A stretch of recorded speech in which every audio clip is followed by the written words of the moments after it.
My sister-in-law said I was too fat to be in the family wedding photo and told the photographer to crop me out.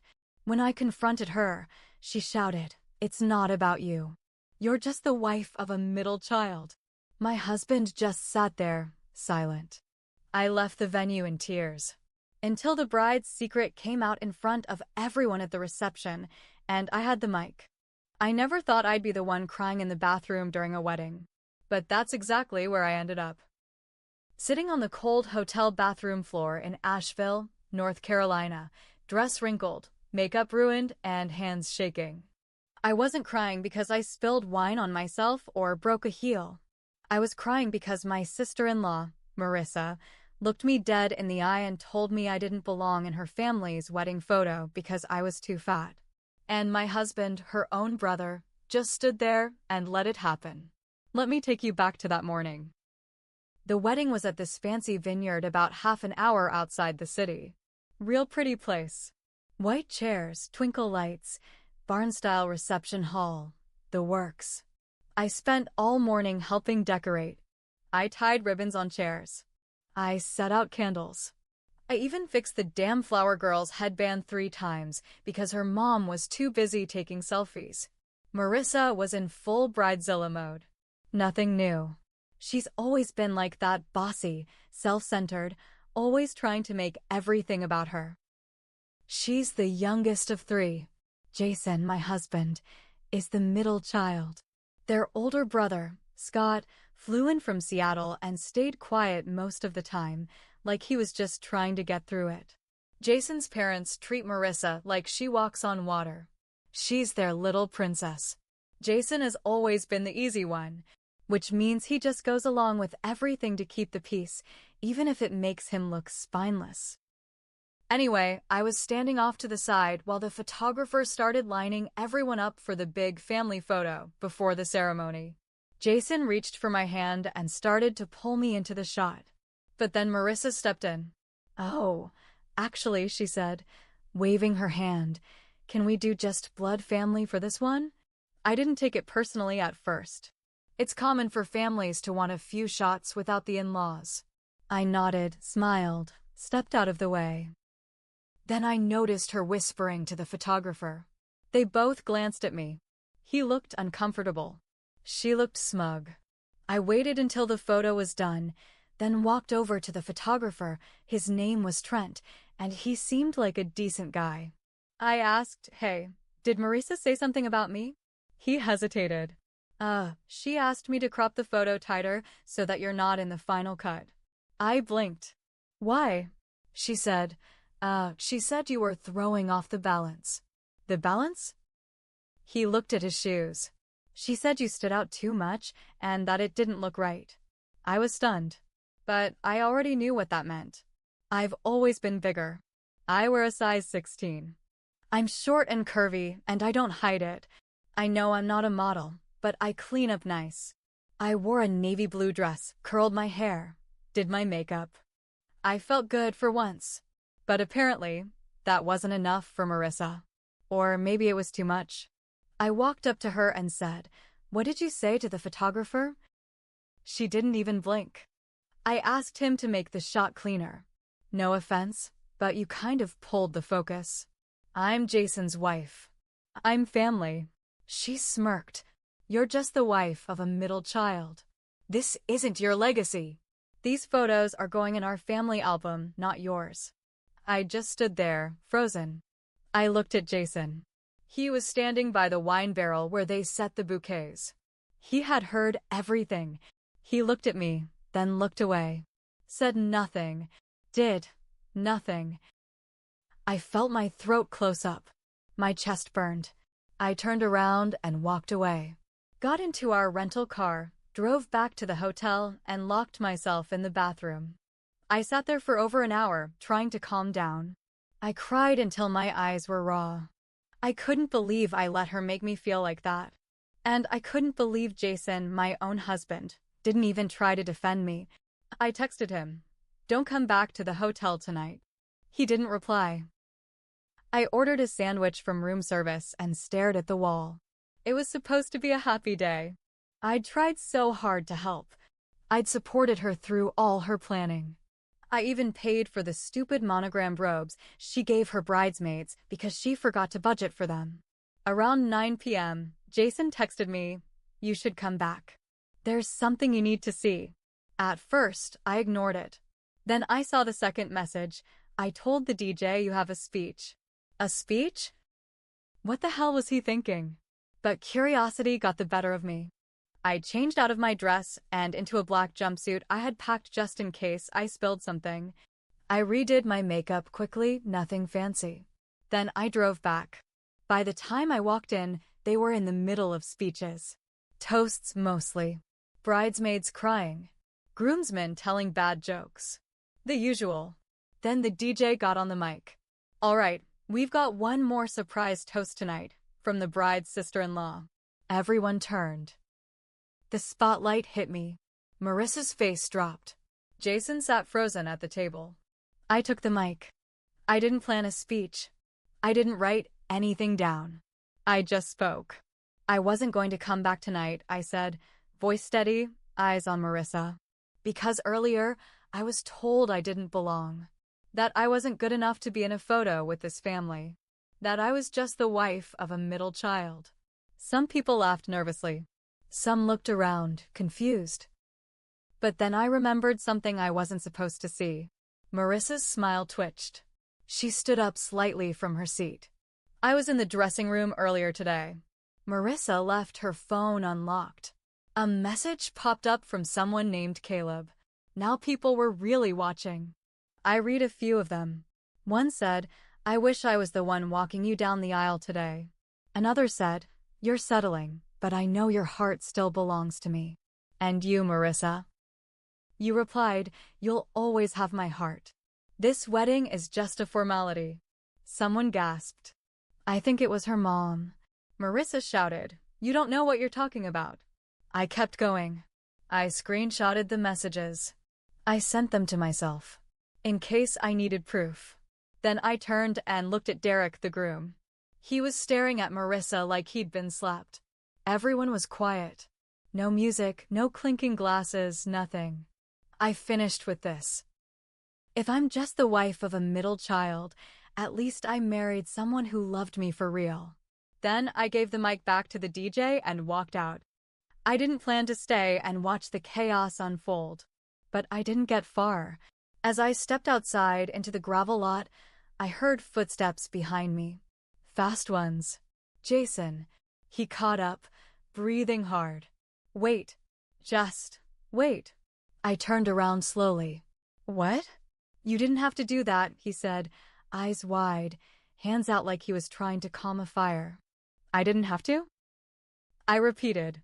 "She humiliated me in front of your whole family, Jason. She told me I didn't belong, and you just stood there." He ran a hand through his hair. I didn't know what to say.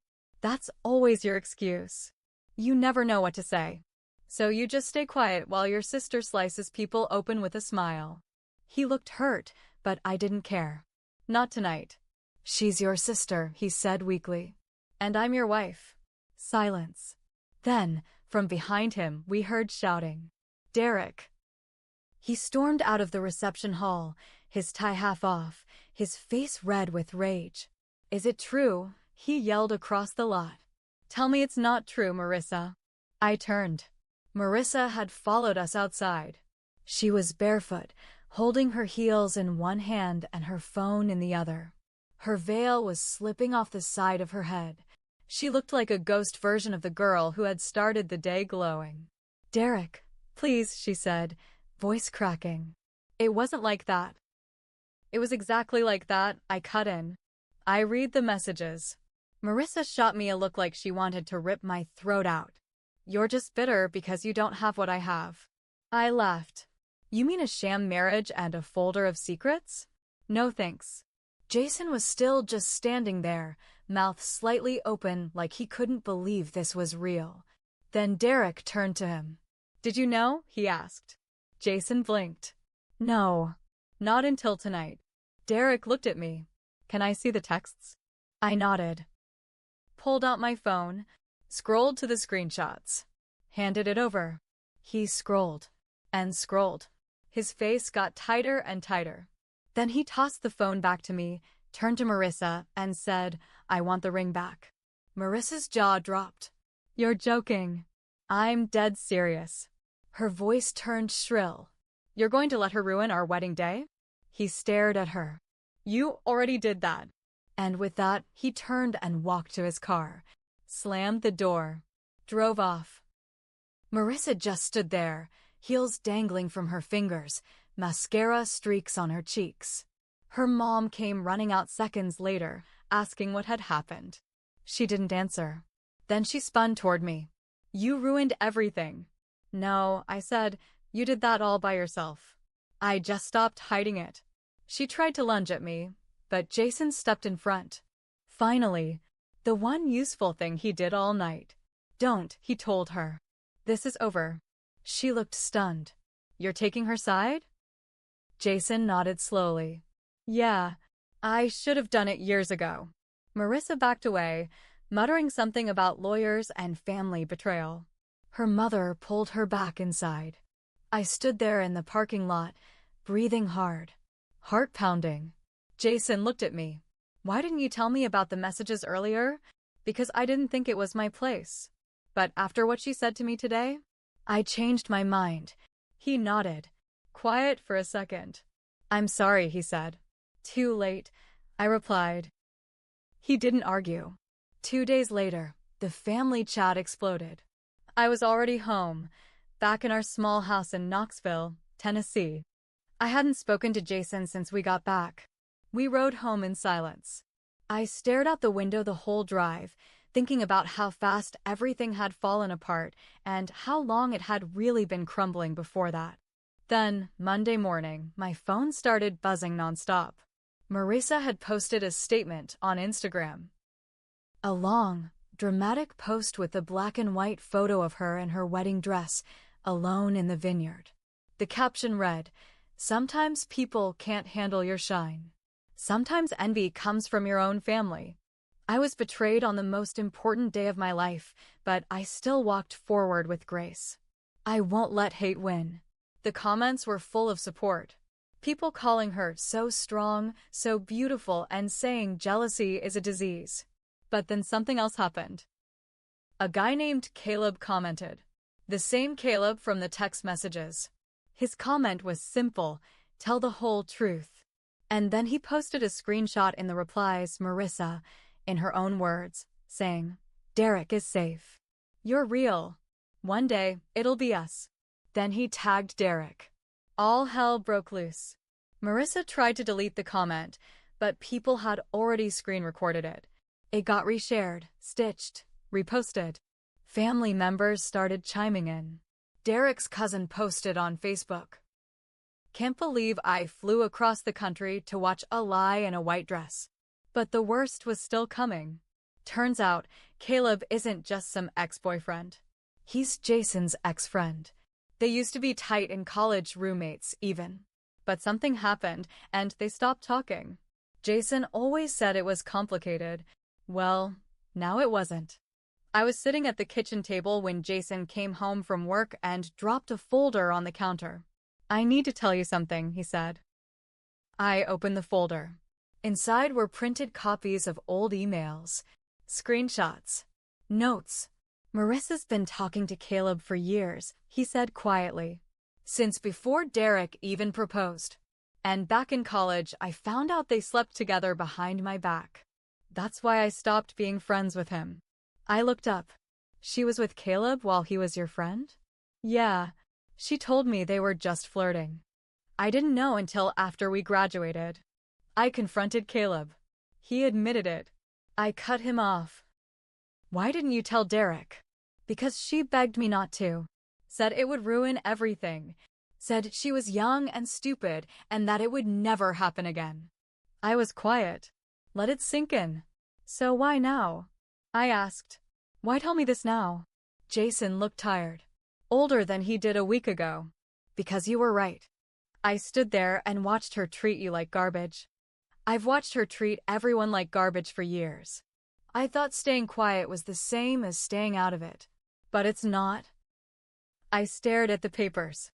She said you were just the wife of a middle child, I said. He nodded. Well, this middle child's finally done playing peacekeeper. After Jason dropped that folder on the counter, something shifted in me.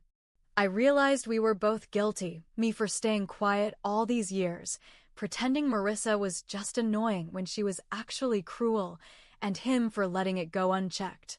We had both let her walk all over us in different ways. But this time, we weren't backing down.